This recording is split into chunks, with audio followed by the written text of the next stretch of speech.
आम आदमी पार्टी की शानदार जीत पर, प्रचंड जीत पर, जिसपे हमने केजरीवाल मॉडल ऑफ डेवलपमेंट की भी चर्चा की, शाहीन बाग की भी चर्चा की। लेकिन एक सवाल अभी भी दिल्ली वालों के मन में गूंज रहा है, देश के मन में गूंज रहा है कि शाहीन बाग का क्या होगा। 17 तारीख को एक बार फिर से सुनवाई होनी है, सोमवार को सुप्रीम कोर्ट के अंदर। तब शाहीन बाग के प्रदर्शनकारियों का भी पक्ष सुना जाएगा, सरकार को भी नोटिस गया है। ऐसे में अब शाहीन बाग में आज क्या हुआ? आज शाहीन बाग पूरा खाली था जब चुनाव परिणाम आ रहे थे। बाद में कई सारी महिलाएं वहां पर आई, हाथों में पोस्टर थे कि हम किसी भी पार्टी के समर्थन या खिलाफ में नहीं हैं, लेकिन फिर भी वहां एक पोस्टर लहराया जिसने एक बार फिर वहां के इरादों को सवालों के घेरे में खड़ा कर दिया है। यह पोस्टर देखिए, यह शाहीन बाग की तस्वीर है, यह विवादित पोस्टर है। और विवादित पोस्टर का टेक्स्ट क्या है, मैं अपने प्रोड्यूसर से चाहूंगा कि जो पोस्टर वहां की सड़कों पर लहराया जा रहा है, उस पोस्टर का पूरा टेक्स्ट लिखकर हमको बताइए यहां पर कि इस टेक्स्ट में लिखा क्या है, किसको धमकी दी जा रही है, क्यों धमकी दी जा रही है, ये पोस्टर क्यों आए। इसमें 3 मुसलमान महिलाएं हैं, तिरंगे का कलर है, और मैं चाहता हूं कि इसका टेक्स्ट दिखाया जाए प्लीज।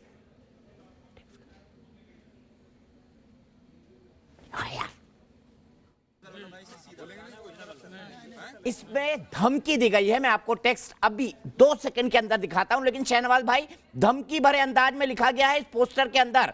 मैं सबसे पहले रमीज से जानना चाहूंगा, रमीज मुझे बताइए ये धमकी क्यों, शाहीन बाग से धमकी क्यों, ये आपके आंदोलन पर फिर सवाल खड़ा करता है? सबसे पहले तो मैं दीपक जी आपका शुक्रिया अदा करना चाहूँगा, आपने दूसरी बार मुझे अपने स्टूडियो में बुलाया। उसके बाद मैं आज दिल्ली के मुख्यमंत्री श्री अरविंद केजरीवाल को बधाई देना चाहूँगा। नेता मत बनो यार, जवाब दो सवाल का। देखिए दीपक जी, मैं आपको पहले भी बता चुका हूँ, आज भी बता रहा हूँ, मेरा शाहीन बाग से कोई लेना देना नहीं, मैं सोशल एक्टिविस्ट हूँ। और मैं यही आपको बोल रहा था, आपने फर्स्ट टाइम भी मुझे यही बोला था। लेकिन मैं कहना चाहूँगा, मुझे शाहीन बाग में दिखे तो मुझे लगा आप प्रदर्शनकारी, अब आप कह रहे हैं आप शाहीन बाग खुद नहीं जा रहे हैं। मुझे भी बड़ा आश्चर्य, ये कैसा प्रदर्शन है जहां पर जो है, जहां पर जो आदमी रथ चला रहे थे, कुछ लोगों के रथ के जो पहिए थे वही टूट टूट के अलग होते जा रहे हैं। नहीं सर, देखिए शाहीन बाग तो आप भी मुझे मिले थे, ऐसी बात नहीं है, लेकिन मुझे अपनी बात कहने दीजिए। अभी हमारे बीच में बीजेपी के वरिष्ठ लीडर और वरिष्ठ प्रवक्ता शाहनवाज हुसैन जी थे, और आम आदमी पार्टी से भी थे। मैं दोनों से कहना चाहता हूं कि आप अपने दोनों लीडर्स 2-2 भेजिए और शाहीन बाग के साथ डायलॉग कीजिए। एक दूसरे पे तोहमत लाएंगे तो मुझे लगता है इससे सिर्फ शाहीन बाग ही नहीं, भारत पूरा बदनाम हो रहा है। आप अपने 2-2 वो जो वरिष्ठ जो जिम्मेदार लीडर्स हैं उनको भेजिए और शाहीन बाग के साथ डायलॉग कीजिए, उसका हल निकालिए। बस मैं इतना ही कहना चाहता हूँ। क्या हल चाहते हो आप, क्या हल क्या चाहते हो आप, ये बताइए। शाहीन बाग में अगर 2-2 चले भी जाएंगे, शहनवाज चले जाएं या चले जाएं, तो क्या हल चाहते हैं आपको? देखिए दिल्ली में आम आदमी पार्टी की सरकार तीसरी बार बन चुकी है, और अरे उसको जाने दो, सरकार क्यों बनी। अभी दीपक जी कह रहे थे कि केजरीवाल जी का डेवलपमेंट का मॉडल, मैं इस बात से सहमत नहीं हूँ आपकी से। कारण यह है कि डेवलपमेंट में वोट अगर मिला होता तो 15 साल कांग्रेस ने जितना काम किया, शीला दीक्षित ने जो काम किया था, उसका मुझे लगता है 10% केजरीवाल ने काम नहीं किया। आप जिस मॉडल पर केजरीवाल जी ने तीसरी बार मुख्यमंत्री बन रहे हैं, उस मॉडल पर किसी भी स्टेट के अंदर आप सरकार बनाने में सक्षम हो। आपने आम जनता के घरों में घुस करके उनको 5 साल लगातार जो रिश्वत दी है ना, उसको समझने की जरूरत है। वो किसका टैक्स का पैसा था?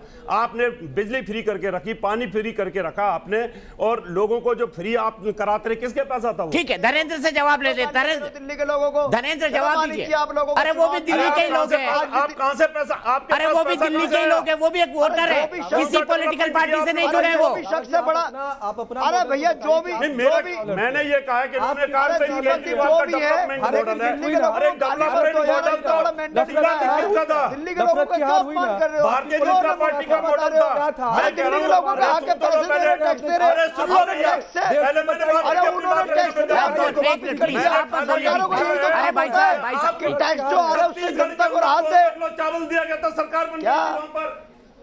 अगर डेवलपमेंट की बात करें तो पंजाब के अंदर कितना डेवलपमेंट। अरे कौन आ गया आपके यहाँ पे? 2 रुपए किलो चावल। नहीं सर, हम हर वॉइस को लेते हैं। एक मिनट रावत जी, धनेंद्र जी जवाब दीजिए।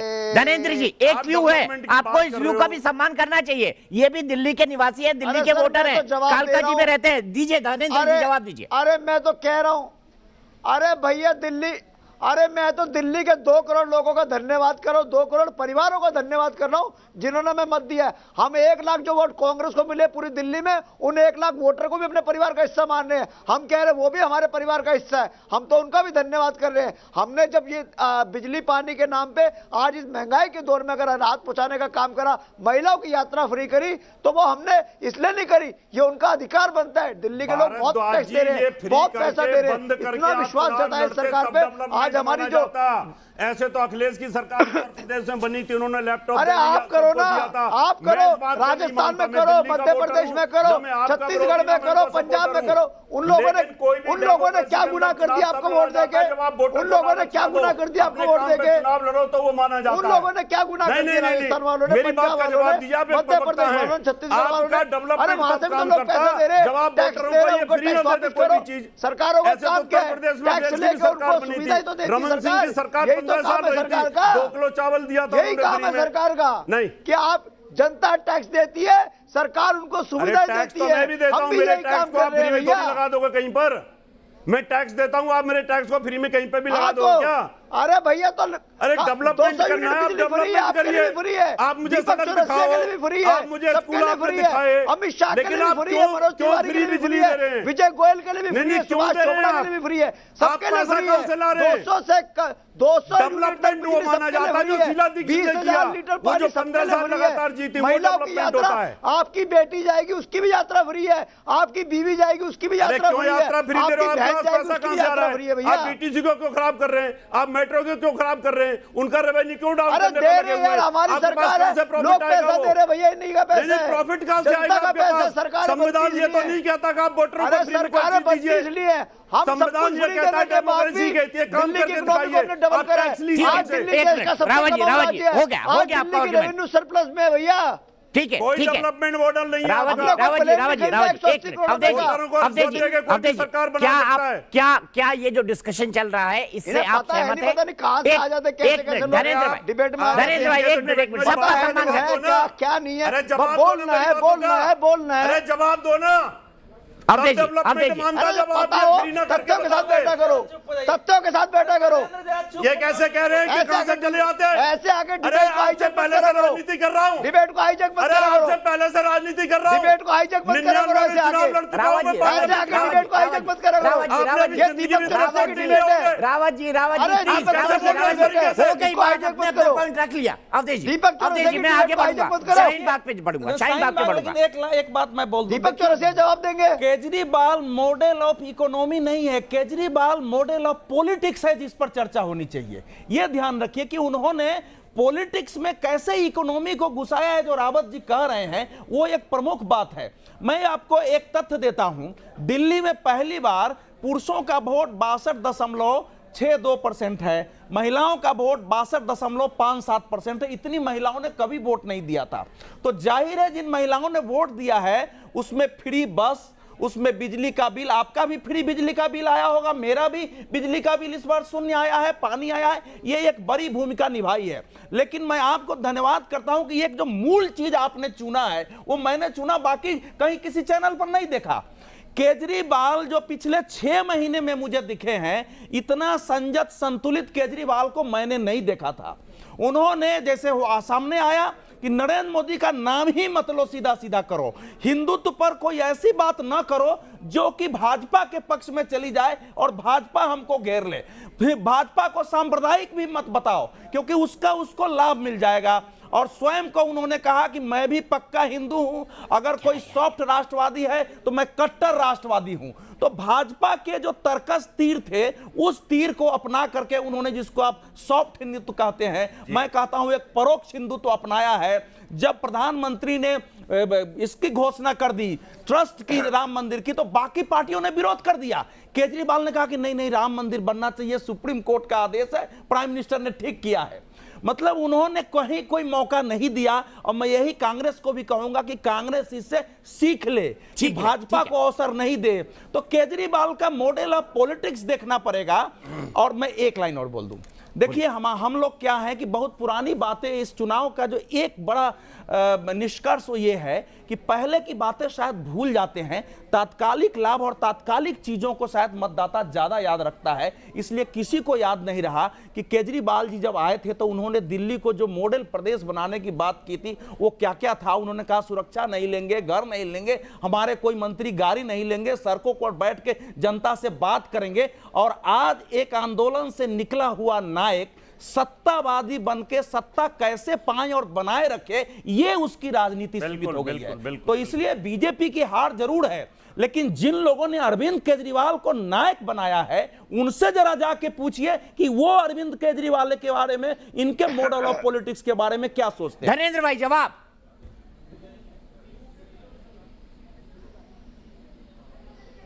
देखिए जवाब तो दिल्ली के लोगों ने दे दिया।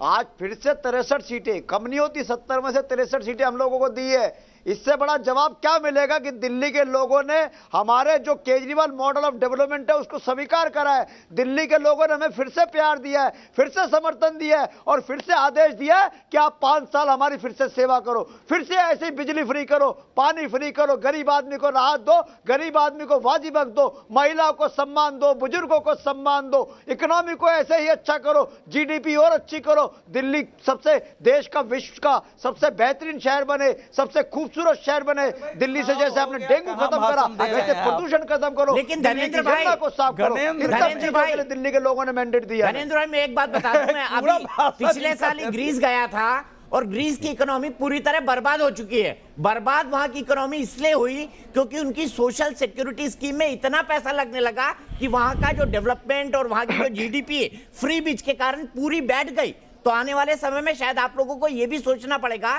कि हम इसको कितना कंटिन्यू रखें और कितना रोकें। यह मेरी आपको एक सलाह है। दीपक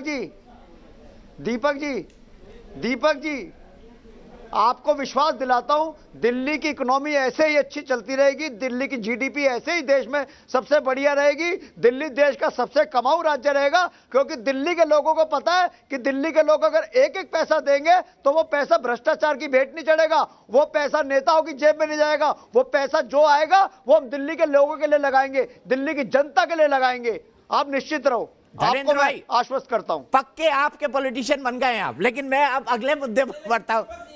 मैं अगले मुद्दे पर बढ़ता हूं। बोल देता हूं, उसके बाद आइएगा। मैं कह रहा हूं क्या दिल्ली के, हमारी आपकी या दिल्ली के समस्या का समाधान बिजली में और पानी में रियायत देना और बस में फ्री करना है, या दिल्ली की समस्या का समाधान इससे कुछ अलग और एक व्यापक विजन के साथ काम करना है? इस पर हम आने वाले समय में बहस करेंगे। लेकिन आज शाहीन बाग का वो पोस्टर जिसने एक बार फिर से शाहीन बाग के तथाकथित लोकतंत्र और संविधान को बचाने के लिए चल रहे प्रदर्शन पर फिर से सवाल खड़े कर दिए हैं। धमकी दी गई है पोस्टर के माध्यम से, जिसको मैं स्टूडियो में बैठे पैनल के साथ डिस्कस करना चाहता हूं। और धमकी क्या है देखिए, अरे और सुन ले, तू हमें करंट क्या लगाएगा? करंट लगाने की बात गृहमंत्री अमित शाह ने कही थी। अब तू दिल्ली से ही नहीं, आगे क्या लिखा है, करंट क्या लगाएगा, अब तू दिल्ली से नहीं हिंदुस्तान से भी जाएगा। अब मुझे बताइए हाजिक भाई, ये पोस्टर क्यों बर्बाद कर रहे हैं अपना आंदोलन? क्या ये लोकतंत्र की रक्षा है? क्या ये संविधान की रक्षा है? और कौन लोग हैं ये जो शाहीन बाग में पोस्टर लहराते हैं? जवाब दीजिए इसका, या फिर शो से कहते हुए उठ के जाइए कि अब मैं हाथ जोड़ता हूं, उठ जाइए वहां से।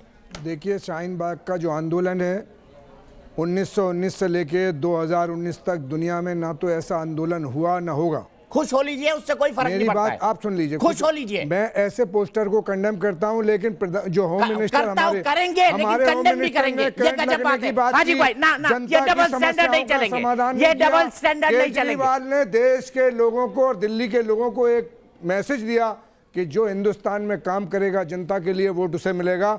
आप अभी हमारे रावत साहब, आप तो कह रहे थे शाहीन बाग वाले हम तो किसी भी पार्टी के समर्थक नहीं है, आप तो खुलेआम केजरीवाल का समर्थन कर रहे हैं। शाहीन बाग वाले तो कह रहे थे कि हम किसी पार्टी के समर्थक नहीं है। की बात अभी चुनाव में मैनिफेस्टो में स्कूटी देने की बात की गई, ना इनसे कम बात करने वाली साइकिल देने की बात की, 2 रुपए किलो चावल देने की बात की। ये मैनिफेस्टो भी रिश्वत था, लेकिन दिल्ली के लोग पढ़े लिखे 7 महीने 8 महीने पहले भारतीय जनता पार्टी को 7 सीटें दी दिल्ली की। ना आप ये पॉलिटिक्स की बात नहीं, ना पॉलिटिक्स की बात नहीं। रावत जी, क्या ऐसे पोस्टर उचित है? ये नेतागिरी है। ये पोस्टर ये शो करता है कि जो इन्होंने भारतीय जनता पार्टी के गृह मंत्री के खिलाफ जो जहर उगला है और जो जहर लेकर के इन्होंने देश के खिलाफ विद्रोह का जो बिगुल बजा रखा है शाहीन बाग देखिए रावत जी, आपकी नफरत से देश नहीं बटेगा, देश प्यार से चलेगा। आप कह रहे हैं ये देश का आप सबसे नफरत बड़ा बांट रहे हो देश को। इससे बड़ा हम इससे आंदोलन देश तो के अन्ना का था, लोगों को एक इससे भी बड़ा फायदा नहीं आंदोलन होगा। बाबा हम रामदेव ये का था, कहना चाहते उसके हैं सामने कि तो जो आंदोलन ही नहीं करंट है। की बात और जो ये मिनिस्टर आंदोलन ने आप की थी, लोगों का नहीं एक है। के ऊपर एक मत बोलिए, हाजी भाई प्लीज, वो भी एक गलत के है। ऊपर एक मत बोलिए। होम मिनिस्टर की बात भी गलत है।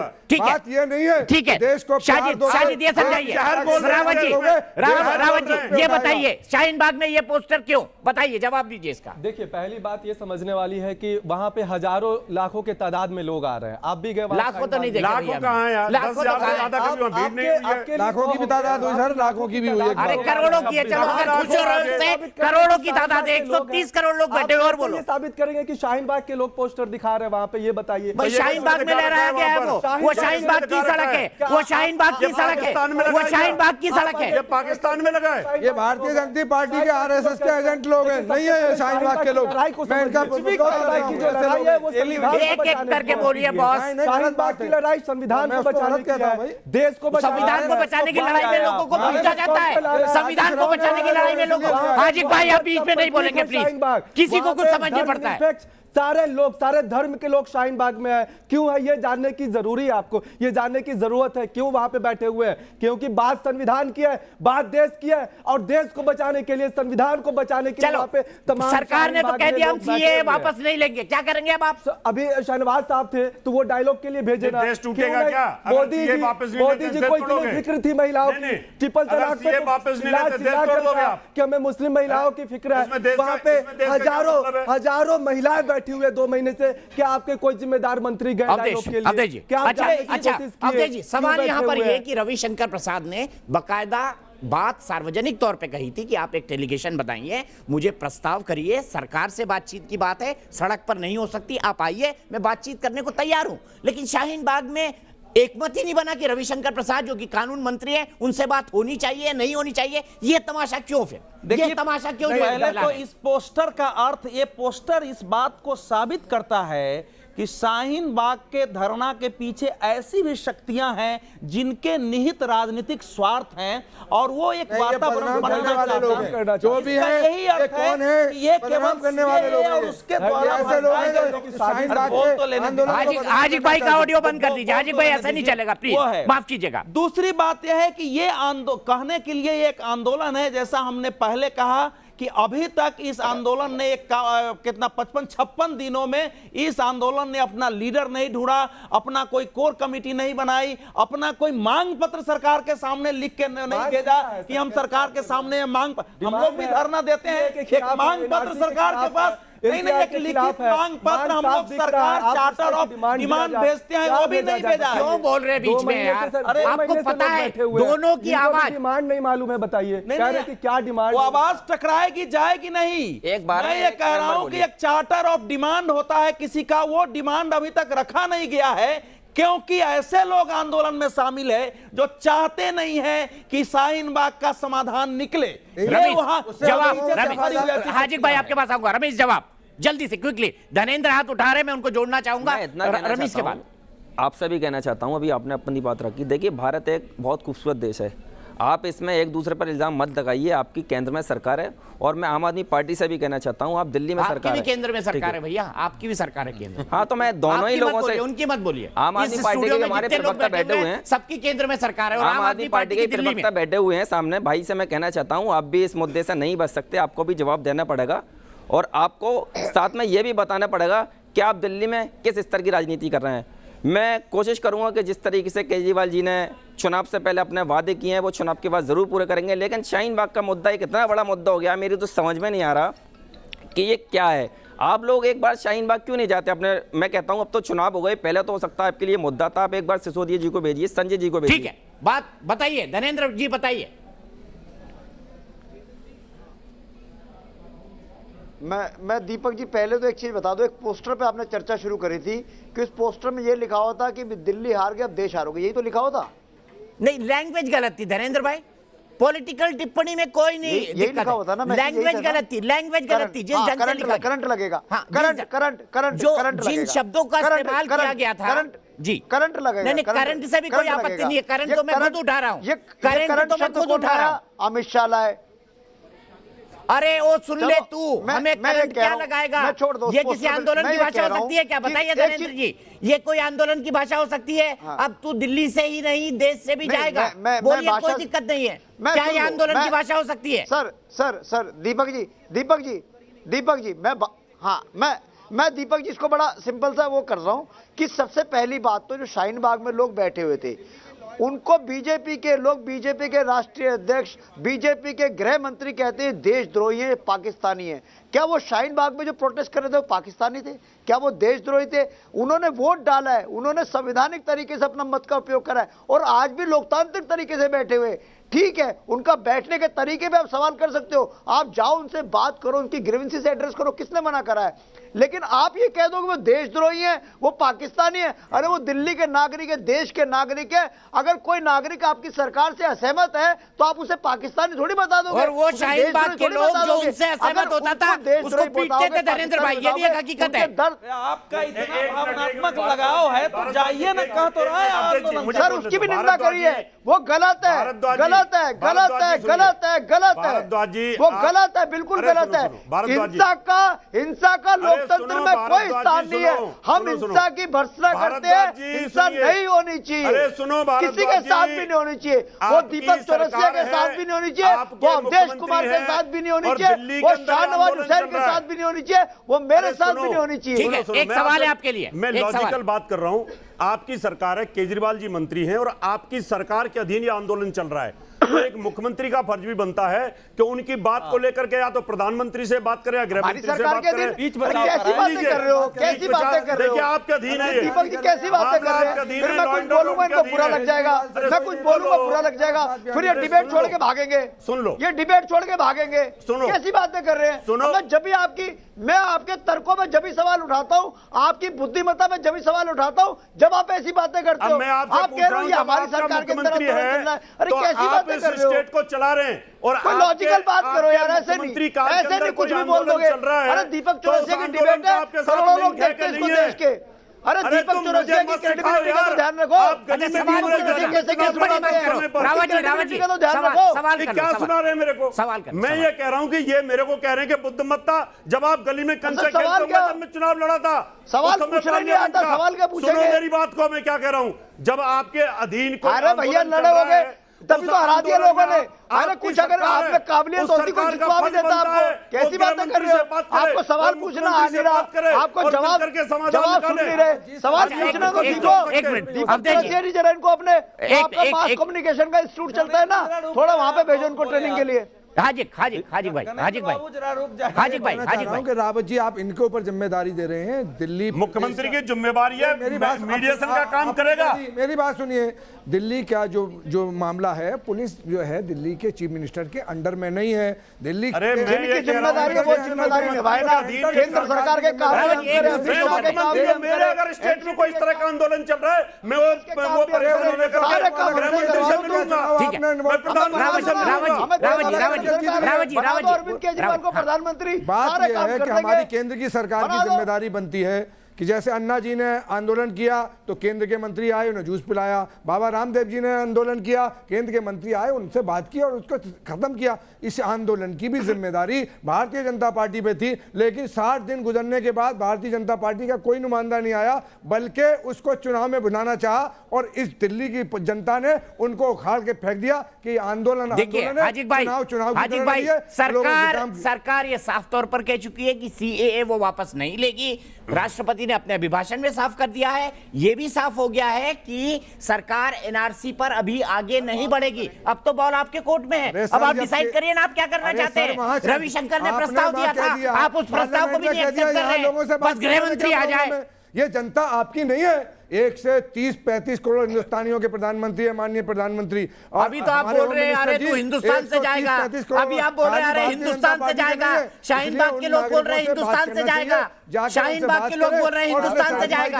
और उनके अंदर जो विरोध है या उनके अंदर जो गलतफहमी पैदा हुई है उसको दूर करें, वो उठ जाएंगे। अब देखिए ऐसा है कि एक तो अगर कोई वहां जाएगा तो उसके लिए बात करने वाला कोई होना चाहिए, लेकिन मैं रावत जी की इस बात से सहमत हूं जो कि मुख्यमंत्री के नाते अरविंद केजरीवाल मध्यस्थता कर सकते हैं और करना भी चाहिए। उनको शाहीन बाग के लोगों ने इतना वोट दिया है, वो खुद कह रहे हैं कि 80% वहां हमको वोट मिला है, तो एक जिम्मेवारी बनती है कि केंद्र से भी बात करें, वहां के लोगों से बात करें और बीच बचाव करके इस धरने को खत्म कराएं। लेकिन यहां जो बात हो रही है कर सकता है, बिल्कुल सही कह रहे हैं। वही कर जो ये लोग कह रहे हैं कि दिल्ली पुलिस है तो क्या बल प्रयोग से महिलाओं और बच्चों को हटाया जाएगा? आप ऐसी वकालत कर रहे हो? पुलिस का बल प्रयोग किया जाएगा? मैं उसके पक्ष में नहीं हूं। मैं जानता हूं अब केजरीवाल जी जीत के आए हैं, इसकी जिम्मेवारी को समझे। मैं उनसे निवेदन भी करूंगा, हमारे पुराने परिचित भी रहे हम लोगों के। गणेश जी जरा रुक तो जाओ, आप बोल लेना। उसमें वो दोनों के बीच सरकार से बात कर सकते हैं, उनके पास क्षमता है, उधर से बात कर सकते हैं और मध्यस्थता करें। बिल्कुल रावत जी ने सही कहा है और यही एक रास्ता है। मानते हैं कि मध्यस्थता करें। ठीक है, आप बोलिए, आप कंक्लूडिंग कमेंट आपका, कंक्लूडिंग कमेंट आपका। सर, मैं ये जानना चाहता हूं तो क्या केंद्र में जो बैठे हुए हैं माननीय अमित शाह जी, मोदी जी सिर्फ शाहीन बाग के नाम पे गंदी पॉलिटिक्स करेंगे? तो माननी बोल रहे थे, अभी तो बोल रहे हैं क्या गंदी शब्दों का इस्तेमाल? माननी बोल रहे हैं, पार्लियामेंट में कानून बनाए पूरे देश में लागू हो रहा है, उसमें गंदी पॉलिटिक्स क्या है? आप मानते हैं कि आप शाहीन बाग का इस्तेमाल करना नफरत के हार मानिए?